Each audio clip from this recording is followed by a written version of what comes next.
I don't come from a political family. My maternal grandparents were Midwesterners from mostly Scots-Irish stock. They would have been considered liberal, especially by the standards of the Depression-era Kansas towns they were born in, and they were diligent about keeping up with the news. It's part of being a well-informed citizen. My grandmother, whom we all called Toot, short for Tutu or Grandma in Hawaiian, would tell me, peering over the top of her morning Honolulu advertiser. But she and my grandfather had no firm ideological or partisan leanings to speak of beyond what they considered to be common sense. They thought about work. My grandmother was vice president of escrow at one of the local banks, my grandfather a life insurance salesman, and paying the bills and the small diversions that life had to offer. And anyway, they lived on Oahu, where nothing seemed that urgent. After years spent in places as disparate as Oklahoma, Texas, and Washington State, they'd finally moved to Hawaii in 1960, a year after its statehood was established. A big ocean now separated them from riots and protests and other such things. The only political conversation I can recall my grandparents having while I was growing up had to do with a beachside bar. Honolulu's mayor had torn down Gramps' favorite watering hole in order to renovate the beachfront at the far end of Waikiki. Gramps never forgave him for it. My mother, Ann Dunham, was different, full of strong opinions. My grandparents' only child, she rebelled against convention in high school, reading beatnik poets and French existentialists, joyriding with a friend to San Francisco for days without telling anyone. As a kid, I loved to hear from her about civil rights marches and why the Vietnam War was a misguided disaster, about the women's movement, yes on equal pay, not as keen on not shaving her legs, and the war on poverty. When we moved to Indonesia to live with my stepfather, she made sure to explain the sins of government corruption. It's just stealing, Barry, even if everyone appeared to be doing it. Later, during the summer I turned 12, when we went on a month-long family vacation traveling across the United States, she insisted we watch the Watergate hearings every night, providing her own running commentary. What do you expect from a McCarthyite? She didn't just focus on headlines either.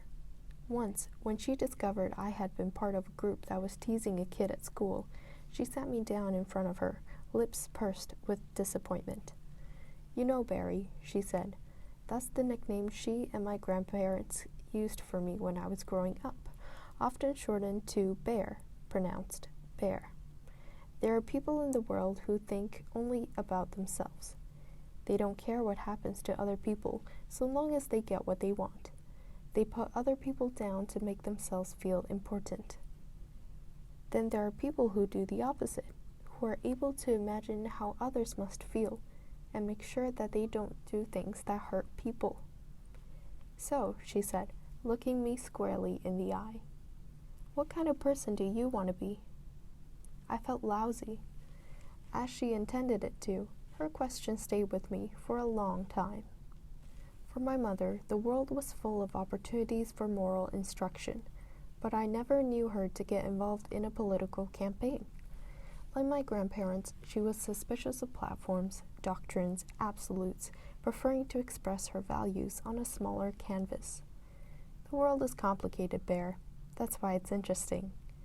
Dismayed by the war in Southeast Asia, she'd end up spending most of her life there, absorbing the language and culture, setting up micro-lending programs for people in poverty, long before microcredit became trendy in international development. Appalled by racism, she would marry outside her race not once but twice, and go on to lavish what seemed like an inexhaustible love on her 2 brown children.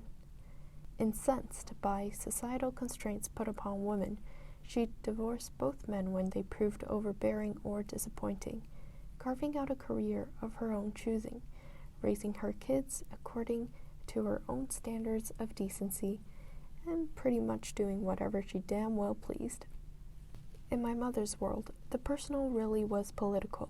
although she wouldn't have had much use for the slogan.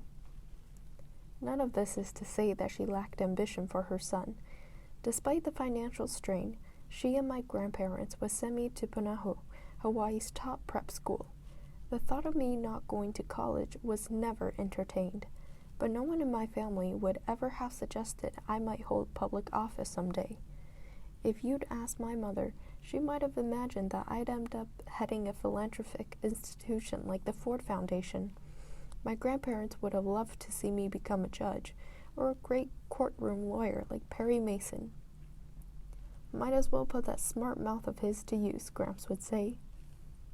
Since I didn't know my father, he didn't have much input.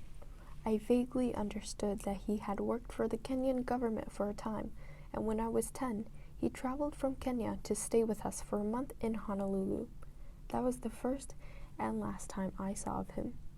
After that, I heard from him only through the occasional letter, written on thin blue airmail paper that was pre-printed to fold and address without an envelope. Your mother tells me you think you may want to study architecture, one letter might read. I think this is a very practical profession, and one that can be practiced anywhere in the world. It was not much to go on. As for the world beyond my family, well, what they would see for most of my teenage years was not a budding leader, but rather a lackadaisical student, a passionate basketball player of limited talent, and an incessant, dedicated partier. No student government for me, no Eagle Scouts or interning at the local congressman's office.